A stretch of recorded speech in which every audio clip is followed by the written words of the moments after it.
Yo sé por lo que usted ha pasado. Yo sé cuál es tu tormenta. Pero también hay otra tormenta. Está la tormenta del enemigo, y creo que los que estamos en este lugar muchas veces la hemos experimentado. A veces estamos haciendo todas las cosas bien. A veces estamos yendo a la iglesia, cumplimos su palabra en el trabajo. A veces nos esmeramos por educar a nuestros hijos conforme a la voluntad de Dios, y miramos a nuestro alrededor y está todo bien. Estamos marchando bien, nos convertimos de nuestros malos caminos. Pero viene el problema. Viene la escasez en nuestro hogar. Viene, a veces, ¿sabe qué? Viene tribulación a nuestra vida, a la iglesia. Y cuánta cosa, cagüines, chismes, penambre, división en la iglesia, y cuánta cosa, y de repente, y las olas, ¿cierto?, azotan la barca de nuestra vida, de nuestro corazón, de nuestra vida espiritual, de nuestra familia, de la iglesia. Y ¿sabe qué? Y a veces uno dice, pero ¿cómo? Si lo busco, Señor, te busco. Y a veces, ¿sabe qué? Uno se encuentra como Jesucristo. Padre, ¿por qué me has abandonado? Ahí en la cruz, el mismo Jesucristo humanamente dijo, sabemos que lo dijo, ¿cierto?, porque tenía todo el pecado así en su vida, pero también humanamente en algún momento sufrió. Con el hueste del Getsemaní, ¿cierto?, pasa de mí esta copa si es necesario.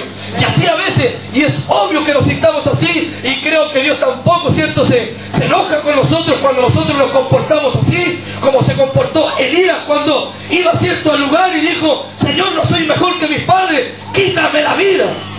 ¿Por qué? Porque lo seguía una mujer para matarlo, lo buscaban para matarlo.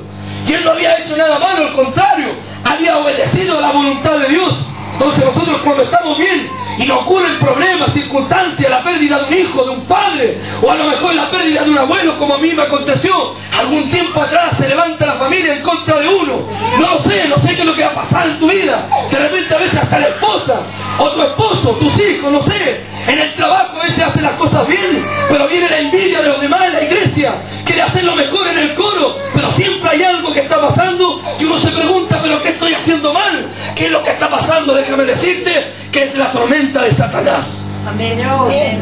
Es la tormenta de Satanás que quiere invadir tu vida, que quiere intimidarte, que quiere hacer que tú retrocedas. Esa es una tormenta de Satanás y tienes que aprender a discernir. Amén. ¿Cuál es la tormenta de Dios y cuál es la tormenta del diablo? Amén. Pero en la tormenta, escúchame bien, de Dios tienes que humillarte. Pero en la tormenta del diablo tienes que tener una actitud ganadora. Puedes decir ahí en medio de la tribulación, puedes decir, Cristo es el dueño de mi vida, todo lo puedo en Cristo, porque Él me fortalece. Los que acá dice la Escritura, que los que temen a Jehová, el ángel de Jehová los cerca como un escudo. Amén. Entonces esa es la actitud que usted tiene que tener, una actitud ganadora. Señor. Amén, Dios. Qué bueno es cuando hay un Fernando Olivares, un pastor Fernando Olivares, que no se intimida con las cosas que ocurren. Qué bueno es cuando, pese a todo, estás ahí parado, orando, buscando la presencia de Dios, con mucho, con poco, pero ahí estáis, sirviendo, siguiendo adelante. Amén. Y eso habla de una confianza en Dios. Amén.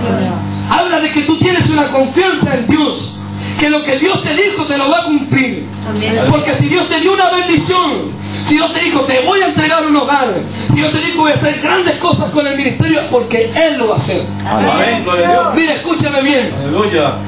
Dice la Escritura, dice, aquel día cuando llegó la noche les dijo, ¿qué fue lo que les dijo?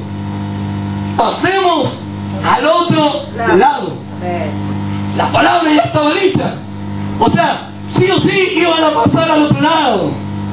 Ya estaba dicha la palabra, estaba ya profetizado, él ya lo había, ¿cómo se dice, pastor? Proclamado, ya lo había asegurado. Pasemos al otro lado.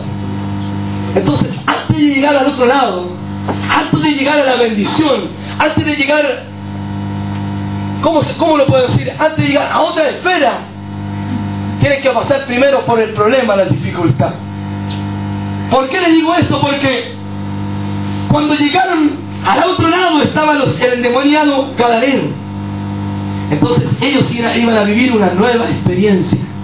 Dios los llevaba al otro lado para vivir una nueva experiencia. Pero antes de eso, tienes que afirmar tu fe. Amén. ¿Me entiendes? Si quieres vivir experiencia, si quieres vivir la experiencia de una bendición grande, de una bendición próspera, y yo no soy de la doctrina de la prosperidad, pero creo que de alguna manera Dios quiere bendecirnos, hermanos. Amén. Dios quiere bendecir a su iglesia. Dios nos quiere bendecir bendecir. Pero para poder llegar a esa bendición, primero Dios tiene que afirmar tu fe. Quizás a lo mejor pasarte por la escasez y vas a recibir una bendición financiera. Dios tiene que primero hacerte pasar, cierto, la escasez. Porque si en la escasez tú eres, cierto, fiel, la abundancia también lo vas a hacer. Amén. Entonces, si Dios va a cumplir su promesa en el ministerio Pescadores de Hombres, ¿cierto?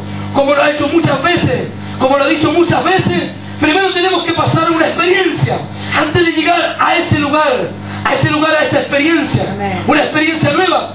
Dios tiene que afirmar nuestra fe. Amén. Y es por esto que viene el problema. Así es, Señor. ¿Por qué? Porque Dios tiene que formar tu carácter. Dios tiene que formar tu carácter. Amén. ¿Me entiendes? Así es, Señor. Amén. Dios tiene que formar tu carácter para recibir la bendición de Dios. Amén. Y tiene que pasarte por muchas cosas. Tiene que pasarte por, mire, José, un siervo de Dios que solamente, sabe que solamente se tenían que cumplir las promesas de Dios en él. Pero ¿qué pasó? La envidia de los hermanos. Fue vendido, fue esclavo, estuvo preso y cuántas cosas. ¿Y por qué? Porque Dios lo iba a poner en un lugar en donde él tenía que estar, en un lugar de príncipe, un lugar de privilegio. Pero para eso primero Dios tenía que formar su carácter. Amén. Dios, hermano, tiene que formar tu carácter. Amén.